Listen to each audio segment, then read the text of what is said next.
Highway 401 is the busiest highway in North America. It's 18 lanes wide in the widest section, and we want to expand it more. But we're quickly running out of space on either side. So what do you do when you can't go wider?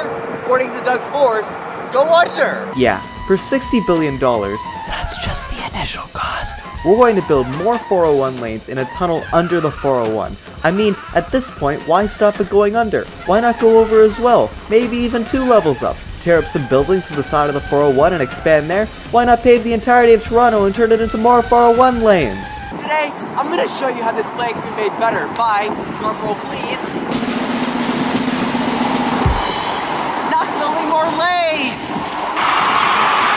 Instead of a tunnel, why not build a train down the same route? Well, I'm glad you asked, because that's what this video is about if you didn't already know from the title. Okay, this is my plan for a train down the Highway 401 corridor. It's actually very similar to one of the alignments that was proposed for the Go Alert North line, although this one goes to Milton instead of Oakville. It starts at Pickering GO Station in the east and runs on the median of Highway 401 for basically the entire route, only deviating to hit certain major transit points like Wilson Subway Station and Renforth Transitway Station, and goes to the Highway 401 Milton Park and Ride.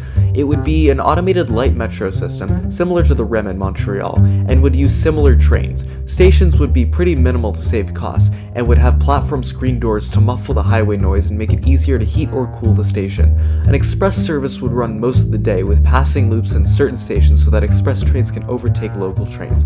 The line is so long that an express service would be useful to some people going end to end. And how much would this line cost? Well, taking the cost per kilometer of the REM, which is also a surface automated metro, and what this line is modeled after, we get $6.8 billion! That's almost a tenth of the price of the tunnel! Doug, what are you doing? I thought you were trying to save Ontarians money! Okay, this is the Keele Street overpass of Highway 401. This is meant to represent one of the very simple stations on the line. Basically, just an entrance and 2 platforms, and like maybe a siding for buses to pick up. So the platforms would go down the middle here.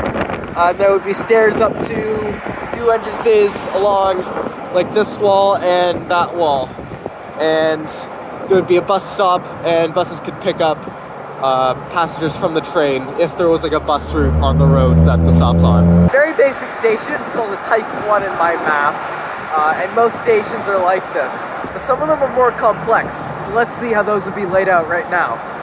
So the line starts at Pickering, and you have the current GO Transit tracks here and the CN tracks here. But there's also this siding platform off of the CN tracks.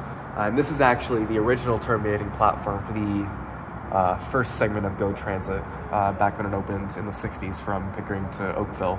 So because there's a virtually unused platform at Pickering, that's where this line is going to start.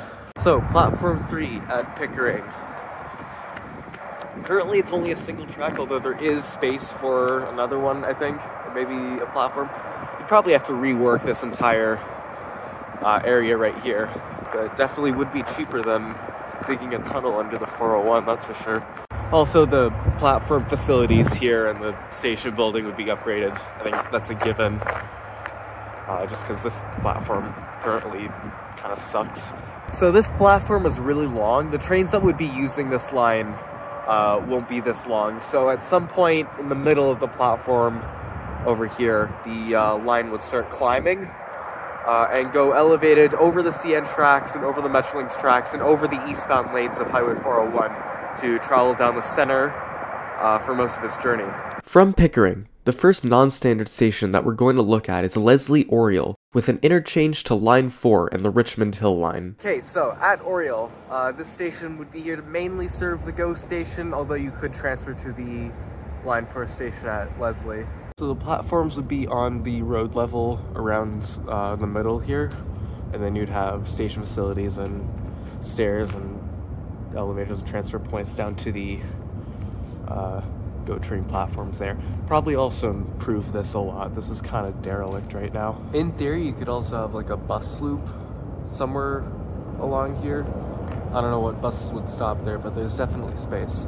And of course, walking all the way down the GO platform here, you can exit here and be kind of close to Leslie Station. It's not a great transfer. Honestly, the one at Bayview might be better. Next, we come to the Yonge Street underpass of Highway 401.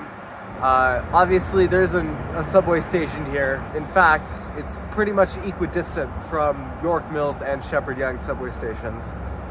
This presents a problem because this line should definitely connect with both legs of line 1. And there's not really a good enough reason to deviate the line to serve either Shepherd Yonge or York Mills subway stations. The best solution I can think to this is to have a shuttle bus or increase service on the 97, which does stop here.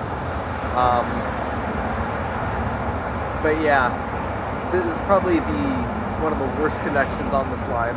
But speaking about the actual station on this site, the platforms would be above Yonge Street on the highway corridor, and then you would have bus drop-off lanes on both sides. Again, pretty simple station. So at this point, the line curves off of the highway corridor and goes elevated with an elevated stop at Bathurst Street. And this is to hit Wilson subway station down that way. So after it comes from Bathurst, it goes along Wilson Avenue to Wilson subway station. And then after Wilson, it goes elevated again above Wilson Avenue, and it goes over the Downsview Smart Centers back to the highway alignment. Okay, for the next major deviation off the highway corridor, we come to Renforth Station. Over by that building is about where the 401 and the 427 meet, and that intersection is where the line goes elevated again over the interchange and over Eglinton Avenue and Matheson Boulevard over here, and it comes to meet the Transitway station down there, as well as the future Line 5 West Extension station. So the station would be parallel with the bus roadway as well as the Line 5 station. I don't know what the layout of the Line 5 station is going to be, so I can't say if this station will be elevated or at grade or possibly underground, but I'm leaning towards elevated just because it needs to go elevated to get back to the highway after it stops at Renforth. So making it go down and then back up again probably isn't a good idea. And then after it comes out of Renforth Station, it would go elevated over these vacant lots and back to the highway. You can't really see it, it's kind of foggy. From Renforth, the line continues without any other non-standard stations, except at Hurontario Street, where it has an interchange with the Hazel-McCallion line. And finally, we come to the western terminus of the line, the Regional Road 25 at Highway 401 Park and Rides in Milton.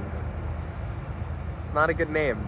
The guideway would go elevated around there and come to the station, which would be in this grassy area right here. It would also be elevated because making the train go up and then down to serve an at-grade station here probably isn't a good idea. Also, it has to cross all these roads. The terminus being here also makes this prison transit accessible, which I don't know if that's a good thing or not. I guess it means visitors have an easier time getting here.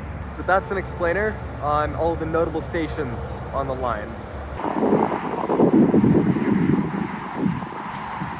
Okay, for this next part of the video, I'm going to need everybody who's not Doug Ford to go away for a second so we can have a one-on-one talk.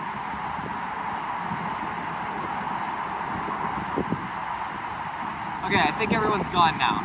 Hey Doug, I know you don't know who I am, but I saw you in a pizza restaurant at South Etobicoke once, and that's the closest I've ever been to a Canadian politician. I know you're trying to be the next Bill Davis, but you know what Bill Davis's big political mark was? Canceling the Spadina Expressway. You're trying to be him without knowing what he stood for. I hope you'll see that adding more capacity for cars doesn't make the traffic go away. It just fills any lanes you build, creating the same amount of congestion you started with. And besides, if you go with this plan instead of a tunnel, think of what we could name it. We all know you like your flashy names for things, Doug. We could call it the Reducing Gridlock Saving You Time Train. Or how about the Bucka 0.012mm Challenge train? Ooh, or how about the Ontario Line? Wait. thanks for watching. Usually I don't do outros like this, but I just wanted to say that this video is my entry to Classy Whales One More Line contest. Also, Doug Ford, thanks for the $200. I'm still not voting for you. Okay, bye!